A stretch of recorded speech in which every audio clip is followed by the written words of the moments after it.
I'm Elisa Mortensen, and this is Undo Redo. Hello. Welcome to Undo Redo Podcast.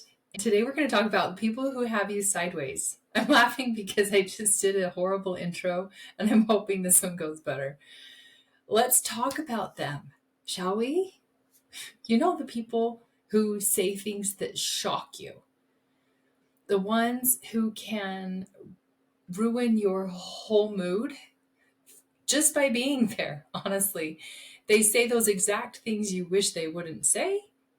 They do the things you wish they wouldn't do, or they don't say the things you wish they would say and do the things you wish they would do. All of it. We've got those people in our lives. They're the ones who send our whole nervous system into a tizzy. We're like, ah! And we often find ourselves stuck in a loop of ranting, stewing, planning what we're going to say next, keeping track of everything that drives us crazy. And that toxicity that they bring inside us is way too much. And we spend too much time around them, possibly. And even when we're not around them, we hold on to all these things, so it's still with us. So often we get worked up about it and they don't even need to be there. But what if the whole game changed? What if there was one thing that you could work on, just one, that made everything easier, that made you feel more calm, more clear, more strong, no matter what they're doing? I'm going to tell you what that one thing is today. And spoiler alert, it's not them. But let's kind of paint a picture. You're in a conversation and you already feel on edge, and then they say it, that thing. And you try to stay calm, but your jaw kind of tenses or your shoulders rise, and suddenly you're 3 steps ahead of them in your mind because you know where it's going. You're going to have to explain or defend yourself or prove them wrong, or you're just going at them in your mind and you don't dare say anything. You can't wait to maybe call your best friend and tell them, I cannot believe they said that. And you won't believe what they just did.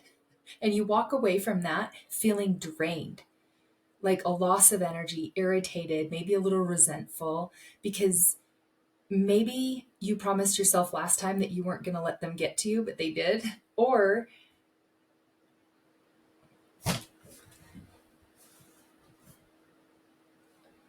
you promised yourself when they did that next time that you were going to say something.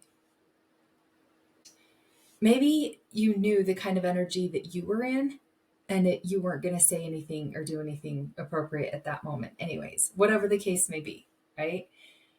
Yeah, we've all been there. But here's a big truth bomb I'm going to drop on you.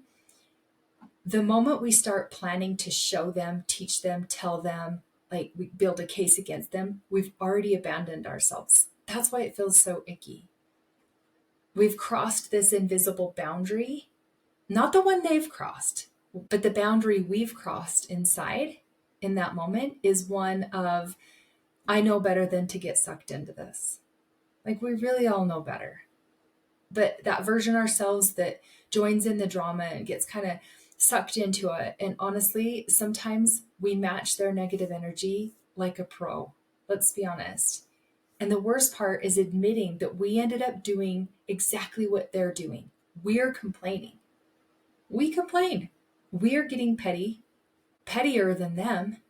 They throw a jab. We got a whole speech ready to go. Why did they complain and then we do it? They get petty and then we do it. We call it standing up for ourselves. But half the time, we're just reenacting what we don't like about them because it drives us crazy. And here's where everything shifted for me was radical ownership. I'm going to call it radical because it's just like you need adrenaline or just something amazing, something with high intensity to stop yourself from waiting for other people to behave right before you behave right. I could show up well. I'd have to join them. Radical ownership to me meant that I took full responsibility for my energy and my choices, the way I'm communicating, no matter how sideways someone else is acting. Radical ownership doesn't mean blaming yourself for everything. It means owning what you're feeling, owning what you're making it mean, what they're doing and saying. What are you making it mean? How are you reacting to it? Because what you actually want to do is be from your own values, not match their energy, not from your frustration with them, but from your own person. And it sounds clean and noble, but it's a really messy kind of practice, because when you're around someone who triggers you, it's easy to start micromanaging their behavior in your head. And you think, if they would just stop acting like that, then I could be at peace. But here's the wild part. What if your peace didn't depend on them changing at all? Because it doesn't. And this is the real work. Staying connected to who you are, even when they're just completely being themselves. You don't have to agree with them. You don't have to approve of their behavior, but you also don't have to start mirroring them. It's about that inner boundary, the one that you crossed, the one that says, I don't abandon myself because you're showing up messy today. And guess what? You don't have to be cold or distant to do this. What you can say is what's true for you without trying to get a reaction, without trying to show them.